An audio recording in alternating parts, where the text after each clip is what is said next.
Hi, Mystery Recapped here. Today, I am going to explain an American fantasy drama film called Wendy. Spoilers ahead.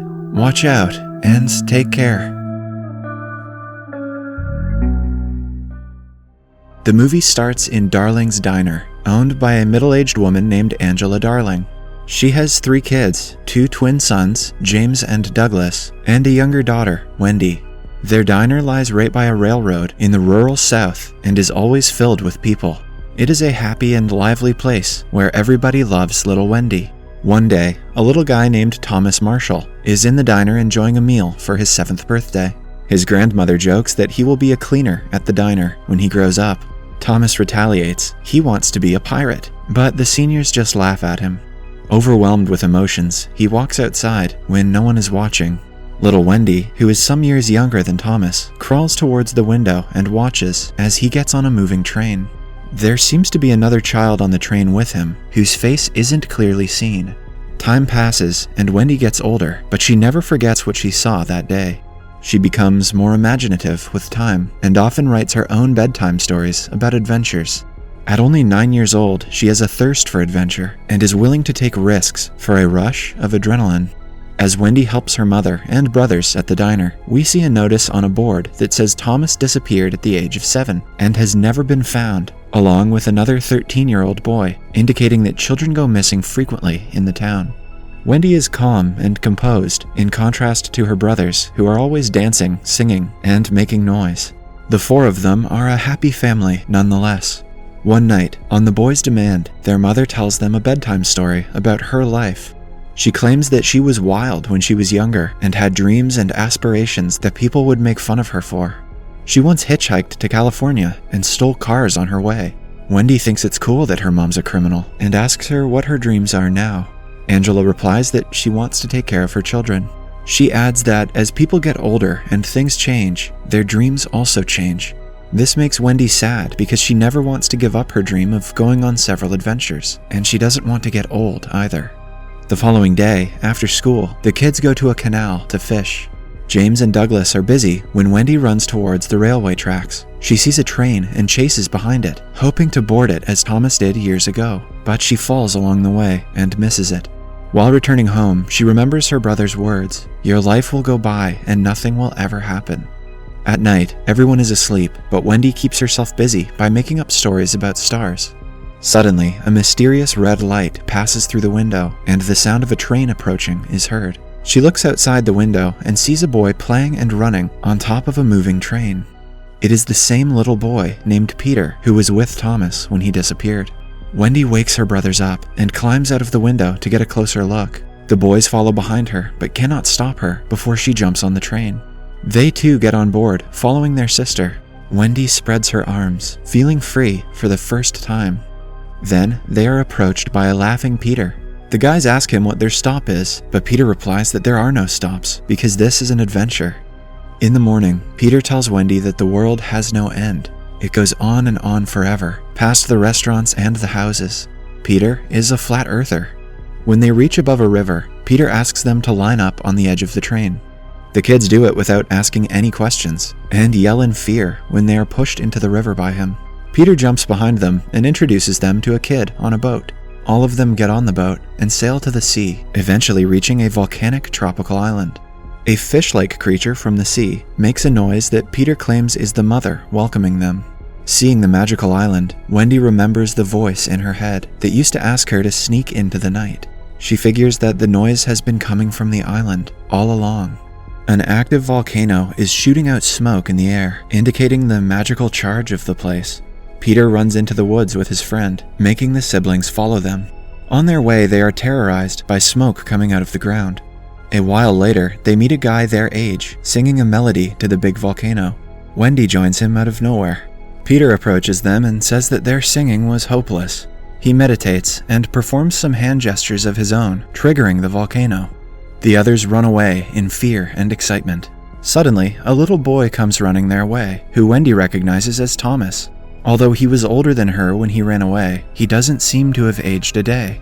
Upon inquiry, Thomas claims that he is a Blackbeard and runs away. At night, the other kids play and laugh around the confused Darling siblings. Eventually, they join the others and start singing the same melody from earlier.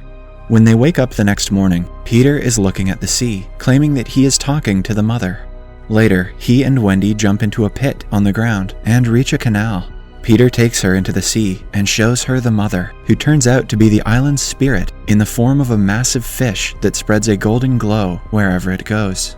Peter explains that when the first child laughed for the first time, the mother rose up to the surface from the center of the earth to watch over them. She preserves their childhood so they can go on any adventure and do whatever they want for as long as they like.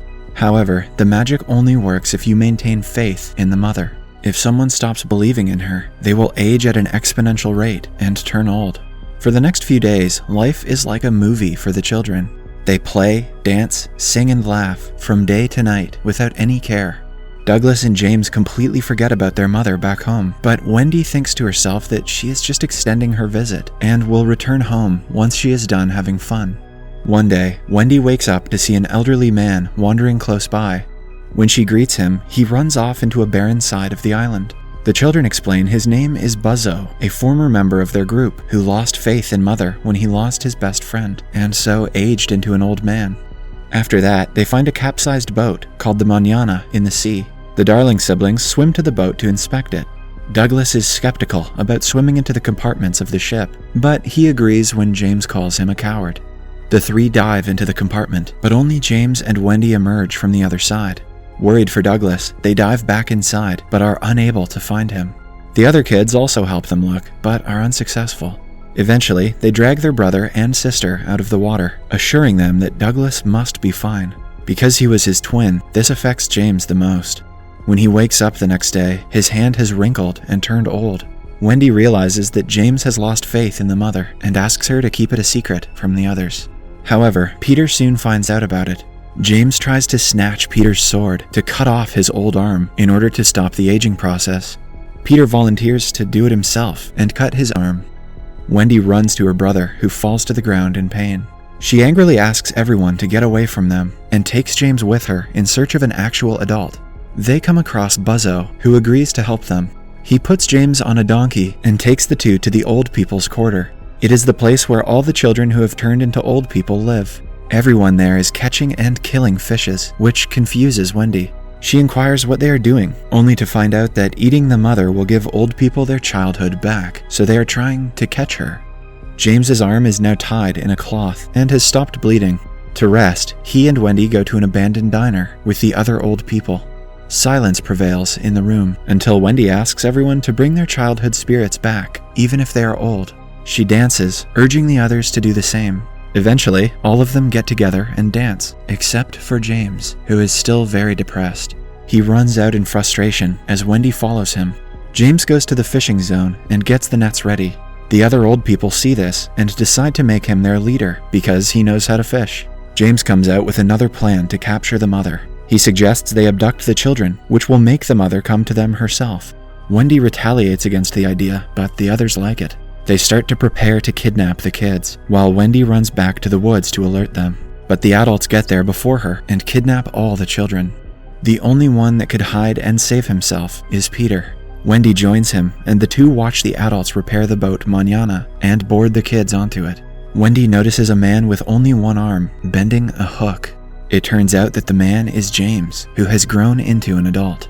After they sail away with the boat, Peter urges Wendy to come with him and save their friends. They jump into the ocean and end up in the canal again.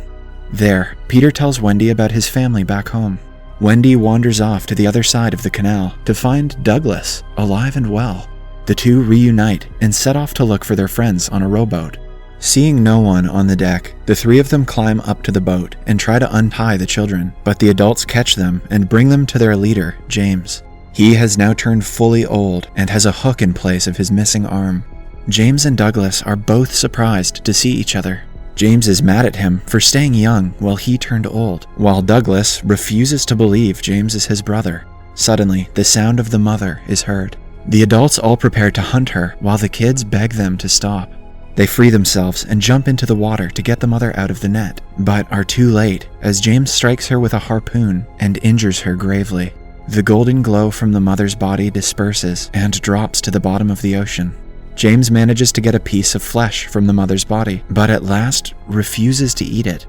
Peter cries in vain about losing the mother, and Wendy comforts him by hugging him. He is worried that he will now get old and die, now even making the seniors feel bad for the kid. Wendy assures all of them that their story is great, and the bigger they get, the more stories they can form. They can get married and have children who will have stories of their own, hence they should not be disheartened. She then gets them all to start singing the melody again. As their singing grows louder, Peter becomes more inspired, and the volcano erupts once more. Wendy and Douglas decide it is time for them to go home. Knowing that he cannot go home, James says his last goodbye to his twin. He then changes his name to Captain Hook and stays to play with Peter as his new enemy, thereby allowing him to live out the rest of his days with the spirit of a child. In the ending monologue, Wendy says that she, Douglas, and the other children have returned home to their own families. They have many adventures as they grow older. They dance and sing and have fun, even as adults. Many years later, Wendy is now a mother with her own daughter. She tells the story of Peter and the island to her as a bedtime story. Her daughter says that Mystery Recapped tells stories better. At night, while Wendy sleeps, her daughter hops on the train with Peter. Wendy runs after, but she cannot catch up to them. She then watches them get away with a smile on her face, knowing that her daughter is in good hands and is ready for an adventure of her own. The moral of the story is that getting kidnapped builds character. Subscribe for more videos like this, turn on notifications, and leave a like to help the channel out. Thank you for watching.